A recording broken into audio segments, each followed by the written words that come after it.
The point for today's meeting is to talk about how does the private dentist respond to the coronavirus?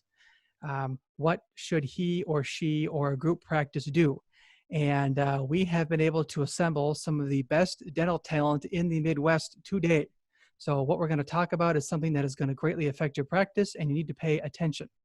So we are going to go ahead and start off with our introductions. Lisa, why don't you start us off? Sure. Hello, everyone. My name is Lisa Netzer, and I work with Minnesota Transitions, which is a small law firm that works especially with dentists.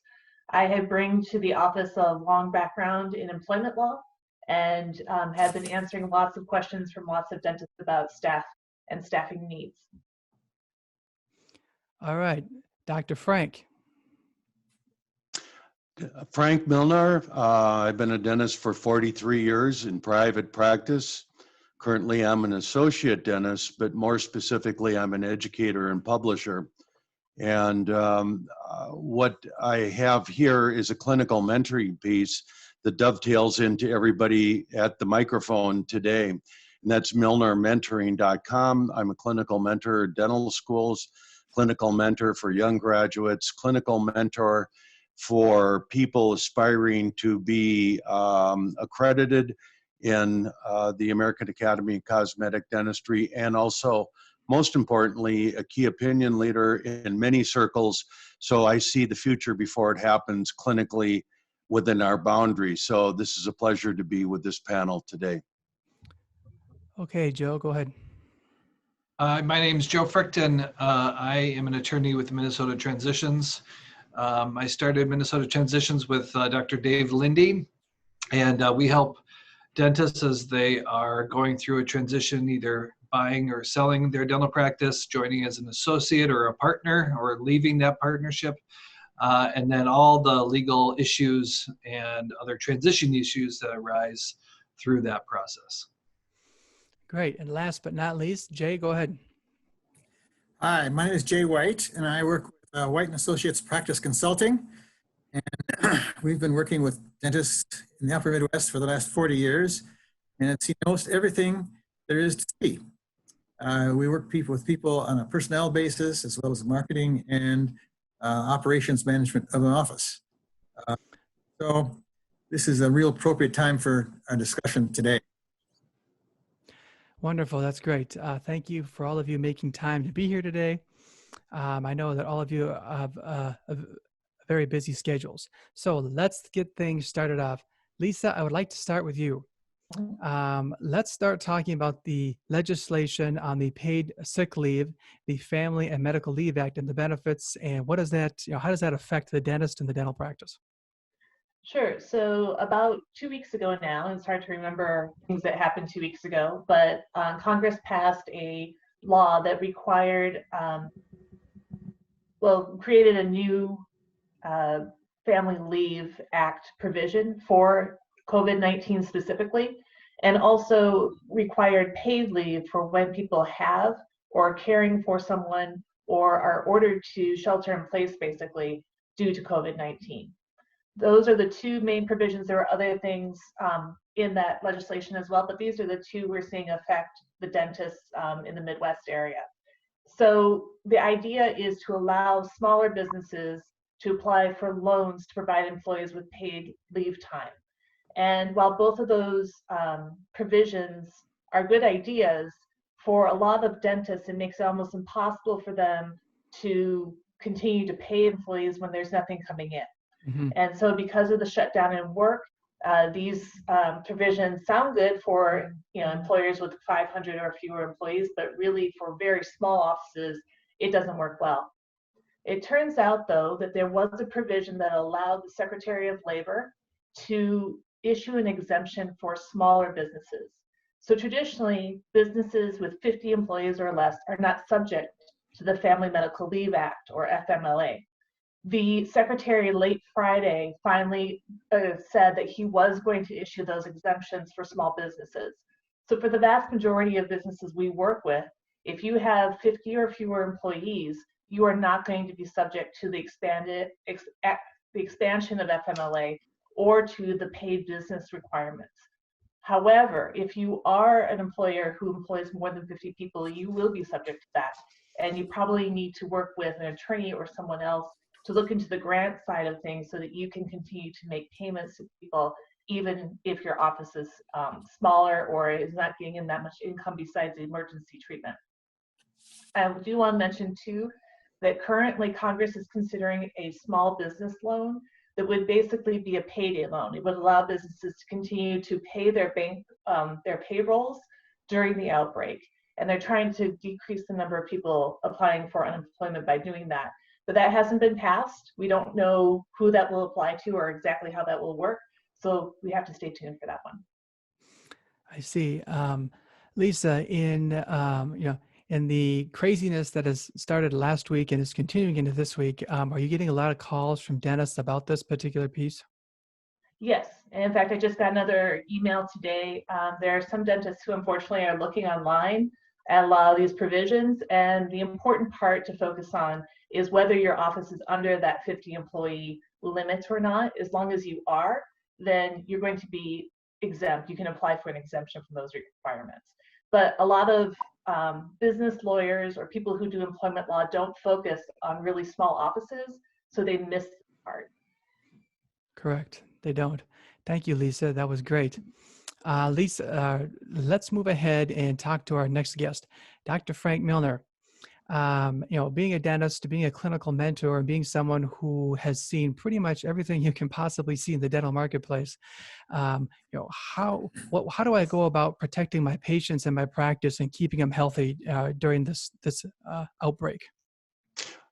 This is very timely, and as Jason can tell you, that we've gone through many phases in 40 years. And back a long time ago, we tried to get people to become cosmetic dentists and have elective services and increase the profitability of the practice.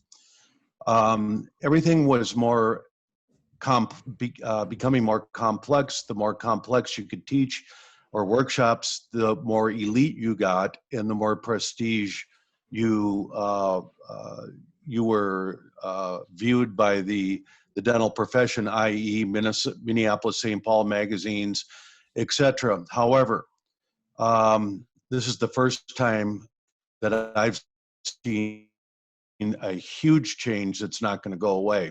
This is a game changer. This is going to go back to 2008 with the Great Recession. And now we're trying to figure out how to survive, not how to become more elective-based, profitable dentistry. And the new norm today in dentistry is going to be teledentistry and emergency dentistry. What do we do? I'm sorry, I'm going to take up a little of your time because I'm going to go in the Wayback Machine with Jason. I was the first class that graduated, well, not the first class, but I was one of the classes that we didn't wear gloves. We stuck our hands in patients' mouths. There were dentists that smoked in the operatories. We didn't wear masks. However, nobody died. And I can say sadly today that one of our colleagues, a dentist in Tennessee, has passed away. And same with a dental assistant in Washington State passed away from the coronavirus. This is very serious. Now, when you want to know how do you survive today, this is going to dovetail right into everybody on this panel today, especially the practice management with Lisa, with Joe, because now it's going to affect the value of your practice. So how do you keep your patients safe today? First of all, you better be up on your stuff because patients are watching you.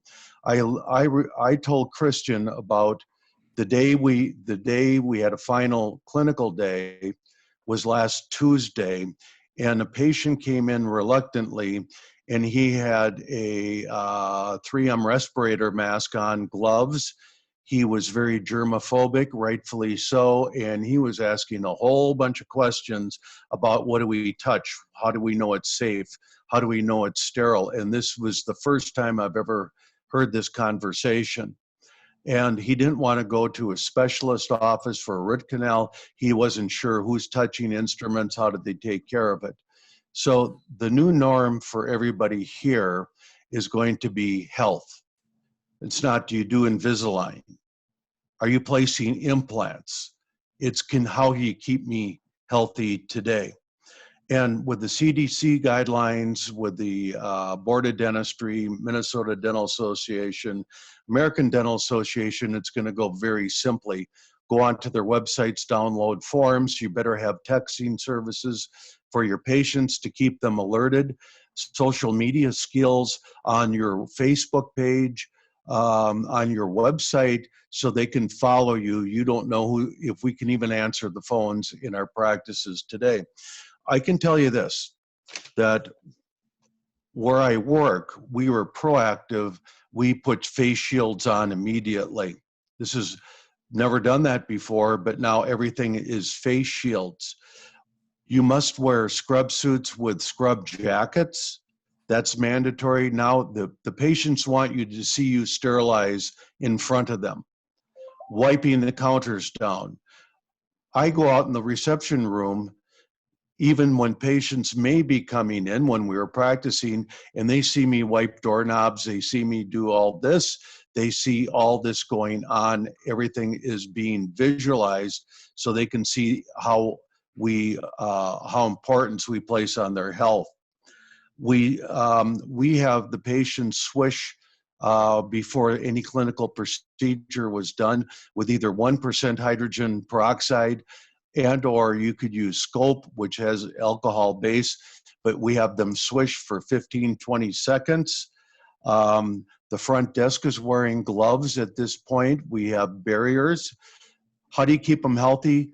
You reconfigure your reception room. The more patients you had in your reception room, Jason, Christian and Joe and Lisa, the more successful you were. Oh, he's so busy. The reception room was full. What does that mean today?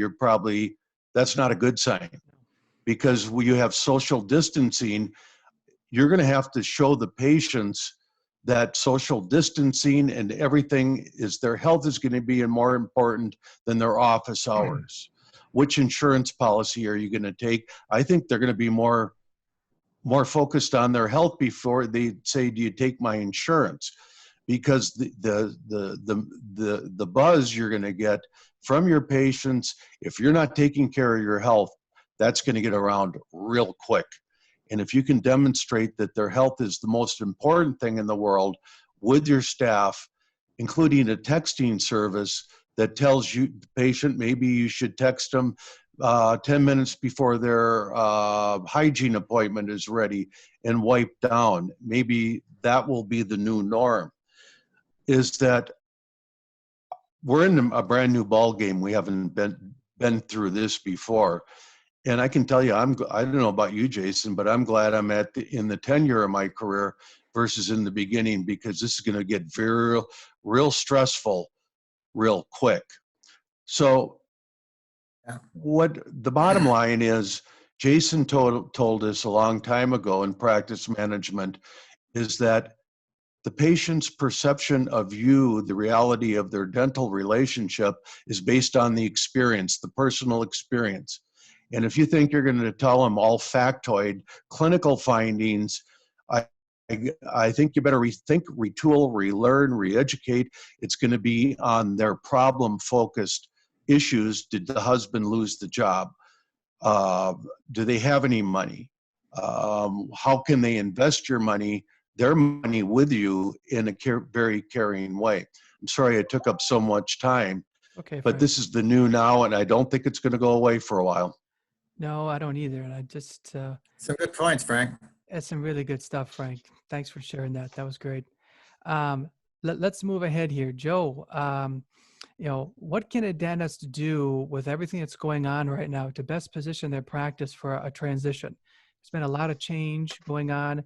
And as Frank kind of said, we've got a new norm. So why don't you tell us about that?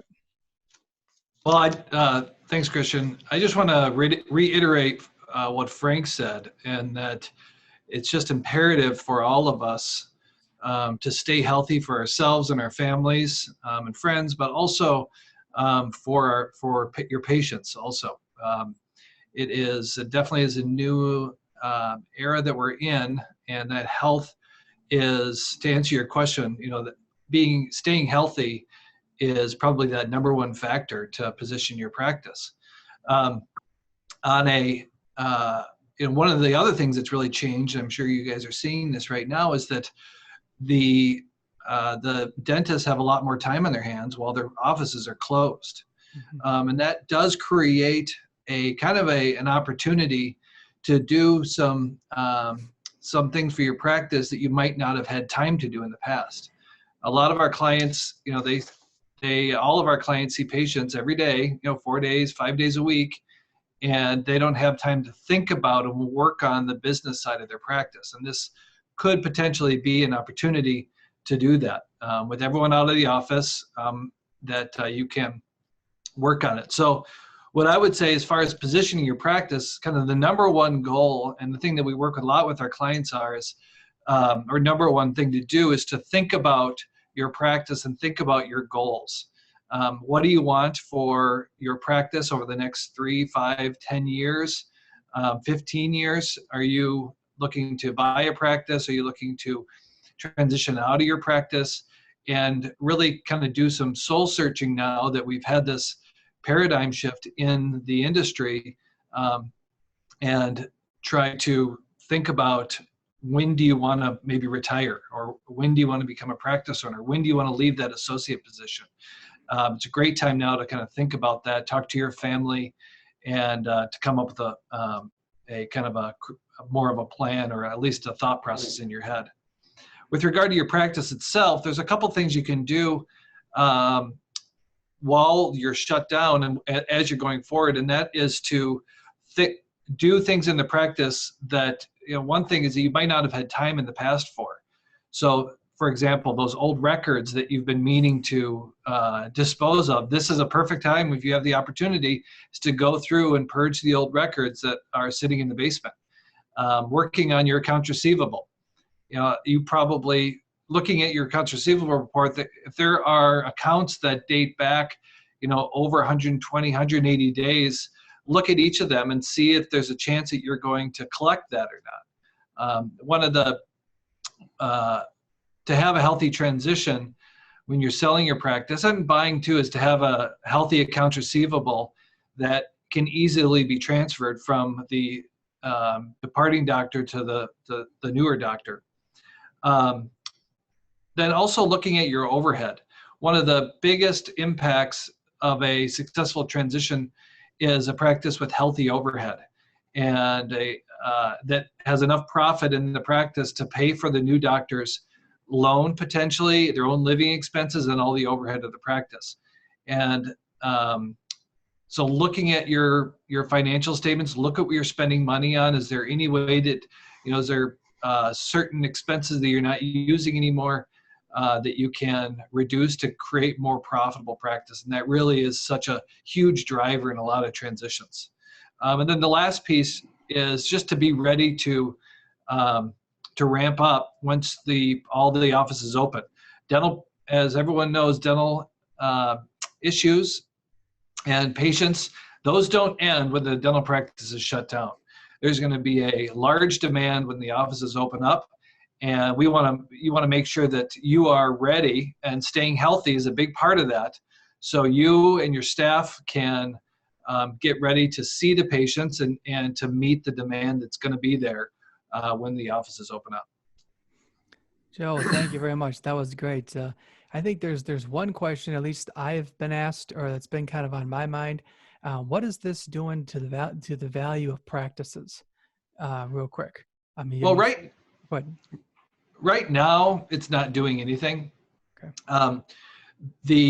When we look at the value of a practice, we look at the last 3 years, and there's no doubt that last 3 years of financial statements, 3 years of production, collections, write-offs.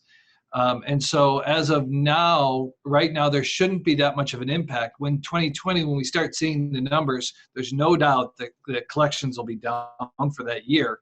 But the reason why we look at 3 years of financials is because we use that history, that financial history, to project what's going to happen going forward.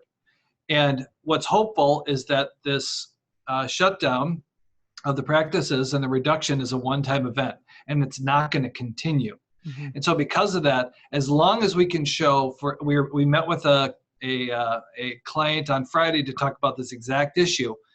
if the practice is open before the end of June, let's say, which I'm hopeful that they are, then if we can show a really healthy practice, healthy revenue, healthy overhead, healthy production for Q3 and for Q4 of 2020, then we can use those numbers to show a bank, CPAs, and prospective candidates to take over practices that this practice is healthy. So, as long as we can show that consistency over 6 months, let's say, then the impact should be minimized. But that's why it's important, that last point, is to make sure that you and your team are ready to go, ready to ramp back up, to get back up to a healthy production level and healthy overhead. Nice, Joe. Thank you very much. That was great. Appreciate you sharing that. All right, let's move on to Jay White. Jay, the big question, from dentists, and you and I have been fielding these calls is, should I, close my practice? Should I stay open? Should I be open just to do emergencies? Why don't you share some thoughts on that, please?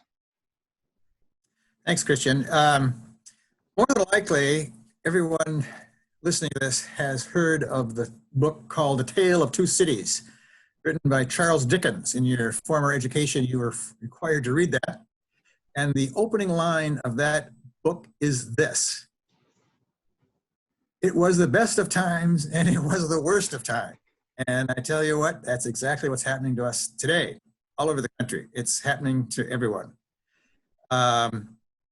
Closing the dental office was an option earlier in the week, and I think the governor and the Board of Dentists made it abundantly clear that the dentists should close their offices.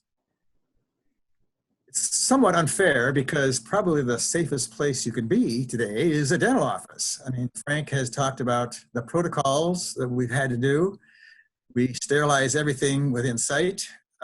We wipe everything down before people are invited into the office. And it is probably one of the most clean places in the state. So it's kind of sad to see this happen.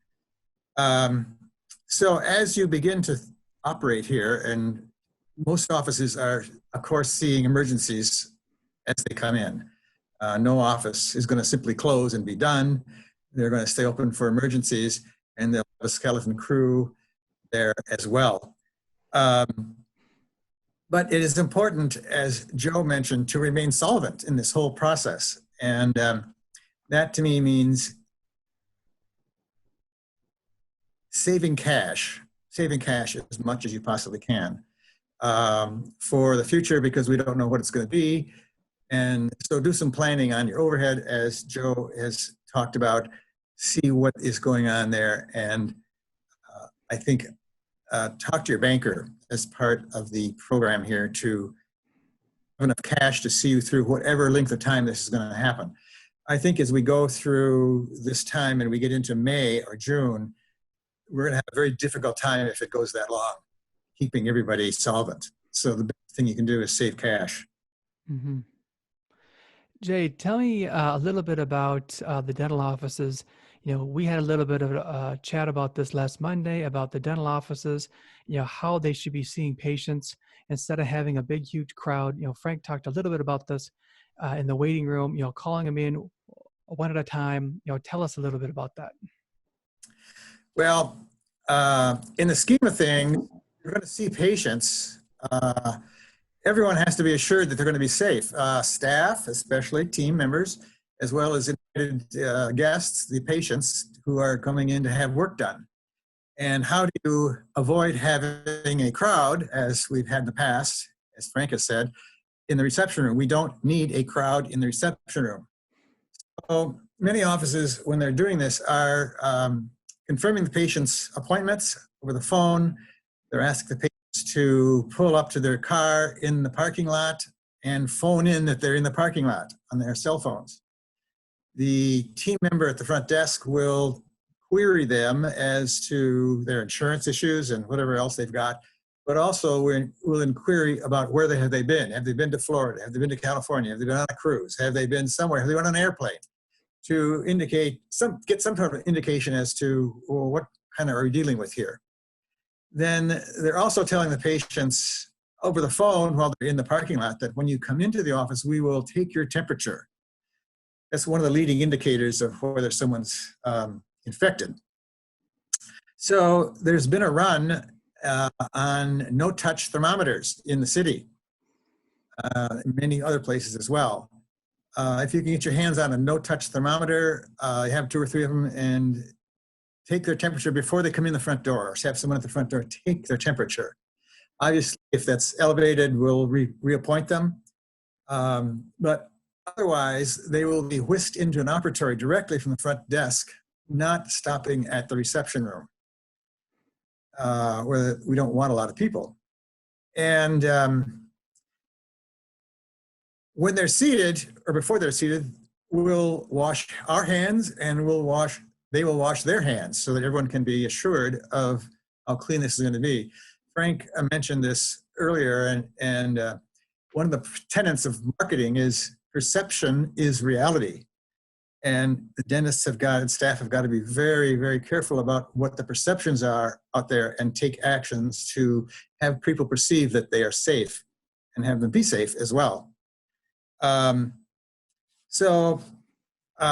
you have a difficult time getting a no-touch thermometer, I have a secret for you. You can go to a local auto parts store. Can you believe this? This is a dental supply business in an auto parts store, and ask for a laser temperature guide. And you can pull your trigger on this little device, and it'll take the temperature of your engine on your car. It'll also take the temperature of the patient and their skin. It's better than nothing. So get over to an auto parts store and see if you can locate one of those. They're not that expensive. They're fairly accurate. Wonderful. I can relate to a little bit of an experience. All of you know that my wife and I are expecting. We're going to have twins. We're going to have twin boys, and we're going to be going out of our mind here in the not so distant future. But when we went into the doctor's office, I mean, we had to stand at the door, and she called us to the front desk one by one. She had leather gloves on, and she had to sterilize the pens that we were using. And which made us feel good. They had hand sanitizer right by when you walked in, so you were required to put that on your hands before you even made it into the office. And then they had all the chairs were faced 6 feet apart, and so nobody could sit next door to each other. And so they were really serious about that. And we didn't see the doctor until the very, very end of the exam. And the young lady who was helping us just said the doctor is not going to be in until the end, just because of health precautions, because we need the doctor healthy. So you want to talk about the new norm, Frank, it's already happening. So that's just a little story from the front lines. I think that this was great information. And does anybody else have any other comments or that they would like to share? I do, Christian. It was a compliment on your health history, or how did you find us? Are you concerned with the appearance of your teeth? I think that's going to change real quick. It's already changed. Do you like the color of your teeth? I think, do you want to stay alive? Are you concerned about the infectious environment, the sterile environment that you're walking into? Would you like more information on how we keep you safe and healthy? I think this is going to be the new norm, no matter whether this is a bridge going back to where we used to, our past reality, or the new reality going forward. I don't know, but I think health and safety is going to be more important than the appearance of your teeth. True, Frank. Christian, I'd like to something here for just. Oh, go ahead, Joe. Just want to add, and Frank could probably speak to this better or give a little more detail. That the Board of Dentistry has a document that gives more detail on teledentistry, and that you can download and read, from coding to kind of answering frequently asked questions. That if anyone's interested in teledentistry, the board, I think it's from the ADA's guide on teledentistry, but definitely look into that. And Frank, you might be able to give a little more information as people are dealing with emergencies, if some of those emergencies can be done through teledentistry. Well, This is the new frontier right now. And just as we see telemedicine going on, that they're actually out, not talking to your actual provider or maybe a representative of Health East, Alina, Fairview, is that you have to have your first contact. Jay, that would be the front desk. Well, they're actually the front desk, your teledentistry, is that you could find out, okay, Joe, what happened? Why are you calling today? Tell me about your clinical problem. What concerns you? And then we can say to you, Joe, well, Joe, can I ask you a few questions? Have you been out of the country lately? Have you traveled abroad? Right. Have you been in contact with anybody with the coronavirus? Do you feel well today? We can bridge that. We can actually be a gatekeeper before we get into the clinical part, into the scheduling part. I think teledentistry here today is all going to be in your wheelhouse, Christian, Joe, Lisa. I think we have to have a way to make the patients feel like we're listening to them, not telling them they need a crown. They're not going to listen to that now. I think teledentistry is emerging, and as an educator in this country, I'm sure I'm going to get wind of who's doing what, because right now there's no seminars happening around the country. And the creative minds will find a way around this and to educate like we're doing today. Okay, great. Let me add something here, Christian. I want to go back to something that Lisa talked about earlier, which is really important. One of the questions that has come up and will be in the future is, do I pay my staff for this whole arrangement here? And in the desire to save cash in case this thing goes on a long way, the government has said we can apply for unemployment benefits. And the dentist needs to know that he or she can do that also. I think the dentist is Good point. They don't do that. But we've had some clients who have done that and they are receiving benefits. And in the future, even if they're not a full salary, there's something that's coming in as to help defray some of the overhead expenses. I know there's time off, there's health reasons to be out of the office, but just I think I'd have people apply for unemployment fairly quickly. There's the website for the state is overwhelmed sometimes and it's down. So the sooner they do that, the better. And I think they ask you, and there's a reason for unemployment, and you just put down the virus, and you have no problem.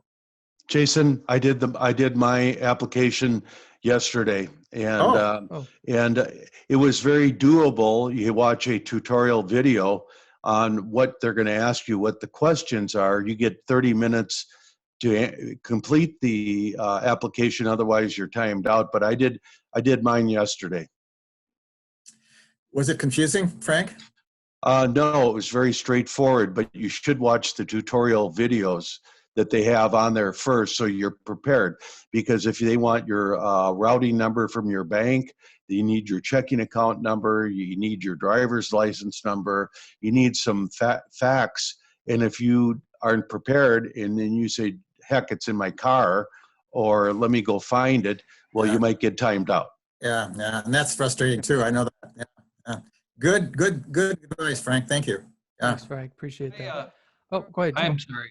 I just didn't want to get a couple other pieces of information out Go ahead. to the dentists, that now is the time to talk to your lenders.